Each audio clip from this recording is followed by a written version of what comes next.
ও এগুলো হচ্ছে গোবর সার মাটি, আর এগুলো আমার পাশের বাড়ি থেকে নিয়ে আসছি।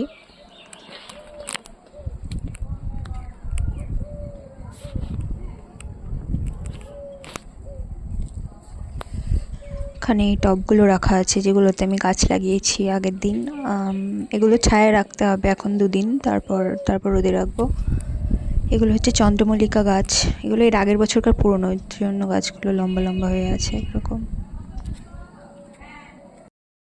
এবার টবের ড্রেনেজ তৈরি করার জন্য প্রথমে কিছু খোলামকুচি দিয়েছি, তারপর এবার মাটি দিচ্ছি। এই মাটিগুলো পুরনো টবের মাটি, মানে পুরনো সার মাটি দেওয়া ছিল সেই টব থেকে, মানে এই বালতিটা থেকে দেয়া আছে মাটিগুলো।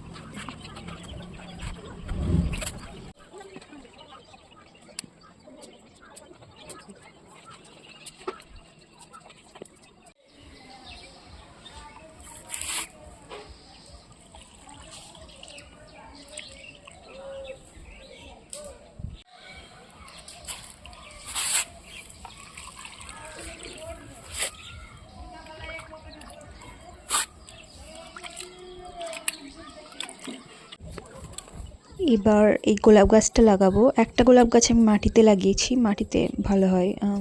আর এটা টবে লাগাচ্ছি। তো আজকের জন্য এটুকুই, আবার দেখা হচ্ছে নেক্সট ভিডিওতে।